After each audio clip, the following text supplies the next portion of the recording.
Hi hello friends, welcome back to my channel. Friends, ನೀವು ನೋಡ್ತಾ ಇದ್ದೀರಾ Kavitha's Kannada recipe channel. Friends, ಇವತ್ತಿನ ವಿಡಿಯೋದಲ್ಲಿ ಒಂದು ಬೆಳ್ಳುಳ್ಳಿ ಮತ್ತು ಈರುಳ್ಳಿನ ಯೂಸ್ ಮಾಡಿಕೊಂಡು ಮಾಡುವಂಥ ಒಂದು ಸ್ಪೈಸಿ ಆದಂತಹ ಚಟ್ನಿ ರೆಸಿಪಿನ ತೋರಿಸ್ತಾ ಇದ್ದೀನಿ. ಬಾಯಿ ರುಚಿ ಕೆಟ್ಟಾಗ ಏನು ತಿನ್ನಬೇಕಂತ ಅನಿಸೋದೇ ಇಲ್ಲ. ಸೊ ಈ ರೀತಿ ಒಂದು ರೆಸಿಪಿ ಇದ್ದರೆ ಊಟ ಹಾಗೇನೆ ತಿಂತಾನೆ ಇರ್ತೀರಾ, ಅಷ್ಟು ಟೇಸ್ಟಿಯಾಗಿರುತ್ತೆ ಈ ಒಂದು ಚಟ್ನಿ ರೆಸಿಪಿ. ಆ ಒಂದು ಊಟದಲ್ಲಿ ಸೈಡ್ ಡಿಶ್ ಆಗಿ ಇದ್ದರೆ ಓಕೆನಾ. ಸೊ ಫ್ರೆಂಡ್ಸ್, ಹಾಗಾದರೆ ಬನ್ನಿ ತಡ ಮಾಡ್ದೇನೆ ಈ ಒಂದು ರೆಸಿಪಿನ ಯಾವ ರೀತಿ ಮಾಡೋದು, ಇದಕ್ಕೆ ಬೇಕಾಗೋ ಸಾಮಾನುಗಳು ಯಾವಂತೇಳಿ ನೋಡ್ಕೊಂಬರೋಣ. ಇಲ್ಲಿ ಮೊದಲೇದಾಗಿ ನಾನು ಮಿಕ್ಸಿ ಜಾರನ್ನು ತೊಗೊಂಡಿದ್ದೀನಿ. ಇದಕ್ಕೆ ನಾನಿಲ್ಲಿ 3 ಟೇಬಲ್ ಸ್ಪೂನ್ ಅಷ್ಟು ಚಿಲ್ಲಿ ಪೌಡರ್ನ ಹಾಕ್ಕೊಳ್ತಾ ಇದ್ದೀನಿ.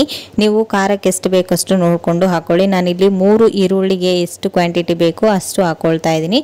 ನಂತರ ಇದಕ್ಕೆ 1 ಗಡ್ಡೆಯಷ್ಟು ಬೆಳ್ಳುಳ್ಳಿನ ಸಿಪ್ಪೆ ಬಿಡಿಸಿ ಇಟ್ಕೊಂಡಿದ್ದೀನಿ, ಇದನ್ನು ಕೂಡ ಹಾಕ್ತಾ ಇದ್ದೀನಿ. ನಂತರ ಇದಕ್ಕೆ ಈರುಳ್ಳಿನ ಈ ರೀತಿ ದೊಡ್ಡ ದೊಡ್ಡದಾಗಿ ಕಟ್ ಮಾಡಿ ಚೆನ್ನಾಗಿ ವಾಶ್ ಮಾಡಿ ಇಟ್ಕೊಂಡಿದ್ದೀನಿ. ಇದನ್ನು ಕೂಡ ಅಷ್ಟೇನೆ ಈ ಮಿಕ್ಸಿ ಜಾರ್ಗೆ ಹಾಕ್ಕೊಳ್ತಾ ಇದ್ದೀನಿ. ನೀವು ಈರುಳ್ಳಿ ಇನ್ನೂ ಎಕ್ಸ್ಟ್ರಾ ಬೇಕಾದ್ರೂ ಆ್ಯಡ್ ಮಾಡ್ಕೊಳ್ಬೋದು. ಈರುಳ್ಳಿ ಎಷ್ಟು ಯೂಸ್ ಮಾಡ್ತೀರಾ ಅಷ್ಟು ಟೇಸ್ಟಿಯಾಗಿರುತ್ತೆ ಈ ಒಂದು ಚಟ್ನಿ. ಇವಾಗ ಇಲ್ಲಿ ನೋಡ್ತಾ ಇದ್ದೀರಾ 1 ಹಿಡಿಯಷ್ಟು ಕರಿಬೇವು ಸೊಪ್ಪನ್ನು ಕೂಡ ಹಾಕ್ಕೊಳ್ತಾ ಇದ್ದೀನಿ. ನಂತರ ಇದಕ್ಕೆ 1 ಟೇಬಲ್ ಸ್ಪೂನ್ ಅಷ್ಟು ಜೀರಿಗೆನ ಹಾಕ್ಕೊಳ್ತಾ ಇದ್ದೀನಿ. ಇಷ್ಟೇ ಸಾಮಾನುಗಳಿದ್ರೆ ಸಾಕು, ನೀವು ಈ ಒಂದು ರೆಸಿಪಿನ ಟ್ರೈ ಮಾಡ್ಬೋದು. ಯಾವುದೇ ಮಸಾಲೆ ಐಟಮ್ಸ್ಗಳು ಬೇಕಿಲ್ಲ. ಜಸ್ಟ್ ಒಂದು 5 to 10 ಮಿನಿಟ್ಸಲ್ಲಿ ಈ ಒಂದು ರೆಸಿಪಿ ರೆಡಿ ಆಗುತ್ತೆ. ಇವಾಗ ಇಲ್ಲಿ ನೋಡ್ತಾ ಇದ್ರೆ ರುಚಿಗೆ ತಕ್ಕಷ್ಟು ಉಪ್ಪನ್ನು ಕೂಡ ಸೇರಿಸಿದ್ದೀನಿ. ಹಾಗೇನೆ 1 ಟೊಮೆಟೊನ ಈ ರೀತಿ ದೊಡ್ಡ ದೊಡ್ಡದಾಗಿ ಕಟ್ ಮಾಡಿ ಇದನ್ನು ಕೂಡ ಅಷ್ಟೇನೆ ಈ ಮಿಕ್ಸಿ ಜಾರಲ್ಲಿ ಹಾಕಿ ಇದನ್ನ ನೀಟಾಗಿ ಈ ರೀತಿಯಾಗಿ ಗ್ರೈಂಡ್ ಮಾಡ್ಕೊಂಡು ತಗೊಳ್ಳಿ. ಟೊಮೆಟೊ ಅಲ್ಲಿನೇ ನೀರಿನ ಅಂಶ ಇರೋದ್ರಿಂದ ಬೇಗನೆ ಗ್ರೈಂಡ್ ಆಗಿಬಿಡುತ್ತೆ. ಇಲ್ಲಿ ನೋಡ್ತಾ ಇದ್ರಲ್ವಾ, ಈ ರೀತಿ ಗ್ರೈಂಡ್ ಮಾಡ್ಕೊಂಡ್ರೆ ಸಾಕು. ಇದು ಪರ್ಫೆಕ್ಟ್ ಆಗಿ ರೆಡಿ ಆಗಿದೆ. ಇವಾಗ ಇದಕ್ಕೆ ಒಗ್ಗರಣೆನ ರೆಡಿ ಮಾಡ್ಕೊಳ್ಳೋಣ ಓಕೆನಾ. ಇವಾಗ ಇಲ್ಲಿ ನಾನು ಒಂದು ಪ್ಯಾನನ್ನು ಬಿಸಿ ಮಾಡೋದಕ್ಕೆ ಇಟ್ಟಿದ್ದೀನಿ. ಈ ಪ್ಯಾನ್ ಬಿಸಿ ಆದ ನಂತರ ಇದಕ್ಕೆ 1-2 ಟೇಬಲ್ ಸ್ಪೂನ್ ಅಷ್ಟು ಎಣ್ಣೆನ ಹಾಕ್ಕೊಳ್ತಾ ಇದ್ದೀನಿ. ಎಣ್ಣೆ ಸ್ವಲ್ಪ ಕಾದ ನಂತರ ಇದಕ್ಕೆ ಸ್ವಲ್ಪ ಸಾಸಿವೆ ಮತ್ತು ಜೀರಿಗೆನ ಹಾಕ್ಕೊಳ್ತಾ ಇದ್ದೀನಿ. ನಂತರ 1 ಬ್ಯಾಡಗಿ ಮೆಣಸಿನ್ಕಾಯಿನ ಈ ರೀತಿ ಸಣ್ಣ ಸಣ್ಣದಾಗಿ ಕಟ್ ಮಾಡಿ ಹಾಕ್ಕೊಳ್ತಾ ಇದ್ದೀನಿ. ನಂತರ ಇದಕ್ಕೆ ಸ್ವಲ್ಪ ಉದ್ದಿನಬೇಳೆ, ಸ್ವಲ್ಪ ಕಡಲೆಬೇಳೆನ ಹಾಕ್ತಾ ಇದ್ದೀನಿ. ಇದು ಹಾಕಿದರೆ ಚಟ್ನಿ ಜೊತೆಗೆ ಅಲ್ಲಲ್ಲಿ ತಿಂತಾ ಇದ್ರೆ ಟೇಸ್ಟ್ ತುಂಬಾ ಚೆನ್ನಾಗಿರುತ್ತೆ. ನೀವು ಇದ್ರೆ ಹಾಕ್ಕೊಳ್ಳಿ, ಇಲ್ಲಾಂದರೆ ಸ್ಕಿಪ್ ಕೂಡ ಮಾಡ್ಬೋದು. ಇವಾಗ 2 ಹಸಿಮೆಣಸಿನ್ಕಾಯಿನ ಈ ರೀತಿ ಉದ್ದುದ್ದಾಗಿ ಕಟ್ ಮಾಡಿ ಹಾಕ್ಕೊಳ್ತಾ ಇದ್ದೀನಿ. ಹಾಗೆಯೇ ಸ್ವಲ್ಪ ಕರಿಬೇವು ಸೊಪ್ಪು ಮತ್ತು 1-5-6 ಬೆಳ್ಳುಳ್ಳಿ ಹೆಸರುಗಳನ್ನು ಹಾಕ್ಕೊಳ್ತಾ ಇದ್ದೀನಿ. ಆಲ್ರೆಡಿ ನಾವು ರುಬ್ಕೊಂಡಿದ್ದೀವಿ, ಸೊ ಚಟ್ನಿ ಪ್ಲೇನ್ ಆಗಿ ಕಾಣಿಸುತ್ತಲ್ವ. ಸೊ ಅಲ್ಲಲ್ಲಿ ಬೆಳ್ಳುಳ್ಳಿ ಕಾಣಿಸ್ತಾ ಇದ್ರೆ ಟೇಸ್ಟ್ ಹಾಗೆಯೇ ನೋಡೋದಕ್ಕೂ ಕೂಡ ತುಂಬಾ ಚೆನ್ನಾಗಿರುತ್ತೆ ಅಂತೇಳಿ ಅಷ್ಟೇ. ಇದ್ರೆ ಹಾಕ್ಕೊಳ್ಳಿ, ಇಲ್ಲಾಂದರೆ ಸ್ಕಿಪ್ ಕೂಡ ಮಾಡ್ಬೋದು. ಏನು ಬೇಕು ನಿನಗೆ?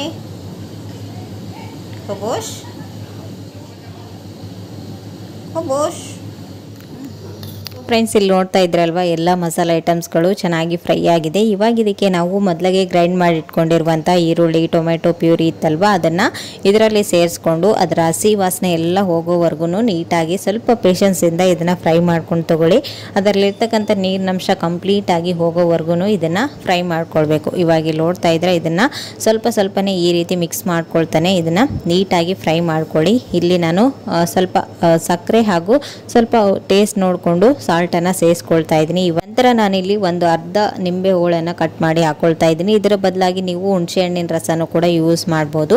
ನಿಂಬೆಹಣ್ಣು ಹಾಕೋದ್ರಿಂದ ಈ ಒಂದು ಚಟ್ನಿಗೆ ಡಿಫ್ರೆಂಟ್ ಟೇಸ್ಟ್ ಇರುತ್ತೆ. ಒಂದ್ಸರಿ ಟ್ರೈ ಮಾಡಿ ನೋಡಿ. ಇವಾಗ ಕಲರ್ಗೋಸ್ಕರ ಒಂದು ಅರ್ಧ ಟೇಬಲ್ ಸ್ಪೂನ್ ಅಷ್ಟು ಅರಿಶಿಣನೂ ಕೂಡ ಹಾಕಿ ಇದೆಲ್ಲವೂ ಹಸಿ ವಾಸನೆ ಹೋಗೋವರೆಗೂ ಒಂದು ಲಿಡ್ನ ಕ್ಲೋಸ್ ಮಾಡಿ ಇದನ್ನು 1-3 ಮಿನಿಟ್ಸ್ ಚೆನ್ನಾಗಿ ಬೇಯಿಸ್ಕೊಂಡಿದ್ದೀನಿ. ಇಲ್ಲಿ ನೋಡ್ತಾ ಇದ್ದೀರಾ, ಕಂಪ್ಲೀಟಾಗಿ ಎಲ್ಲ ನೀರೆಲ್ಲ ಹಿಂಕೊಂಡಿದೆ. ಹಾಗೆಯೇ ಇದು ಪರ್ಫೆಕ್ಟ್ ಆಗಿ ಕುಕ್ ಆಗಿದೆ. ಇವಾಗ ಇದನ್ನು ನಾವು ಸ್ಟವ್ ಆಫ್ ಮಾಡಿಕೊಂಡು ಒಂದು ಏರ್ ಕಂಟೈನರ್ ಬಾಕ್ಸಲ್ಲೇ ಹಾಕಿ 1-3 ಡೇಸ್ವರೆಗೂ ಇದನ್ನು ನೀವು ಫ್ರಿಜ್ಜಲ್ಲಿ ಇಟ್ಟು ಸ್ಟೋರ್ ಮಾಡ್ಬೋದು. ಈರುಳ್ಳಿ ಬೆಳ್ಳುಳ್ಳಿ ಹಾಕಿರೋದ್ರಿಂದ ಫ್ಲೇವರ್ ಅಂತೂ ತುಂಬಾ ಚೆನ್ನಾಗಿರುತ್ತೆ. ಈ ಒಂದು ಚಟ್ನಿ ದೋಸೆ, ರೈಸ್ ಹಾಗೂ ಚಪಾತಿ, ರೊಟ್ಟಿ ಜೊತೆಗೂ ಬೆಸ್ಟ್ ಕಾಂಬಿನೇಷನ್ ಅಂತಲೇ ಹೇಳ್ಬೋದು.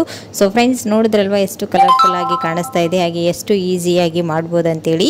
ಸೊ ಇವತ್ತಿನ ಈ ಒಂದು ರೆಸಿಪಿ ನಿಮಗೂ ಕೂಡ ಖಂಡಿತ ಇಷ್ಟ ಆಯ್ತು ಅಂತ ಅಂದ್ಕೊಂಡಿದ್ದೀನಿ. ಇಷ್ಟ ಆದರೆ ಪ್ಲೀಸ್ ಒಂದು ಲೈಕ್ ಕೊಡೋದನ್ನು ಮರಿಬೇಡಿ. ನೀವು ಕೂಡ ಮನೆಯಲ್ಲಿ ಒಂದ್ಸರಿ ಟ್ರೈ ಮಾಡಿ ಹೇಗೆ ಬಂತು ಅಂತೇಳಿ ನನಗೆ ಕಮೆಂಟಲ್ಲಿ ತಿಳಿಸಿ. ಇವತ್ತಿನ ಈ ಒಂದು ರೆಸಿಪಿನ ಇಲ್ಲಿಗೆ ಎಂಡ್ ಮಾಡ್ತೀನಿ. ಮತ್ತು ನಾಳೆ ಹೊಸ ರೆಸಿಪಿ ಒಂದಿಗೆ ಮತ್ತೆ ನಿಮ್ಮನ್ನ ಮೀಟ್ ಮಾಡ್ತೀನಿ ಫ್ರೆಂಡ್ಸ್. ಅಲ್ಲಿವರೆಗೂ ಟೇಕ್ ಕೇರ್, ಬಾಯ್.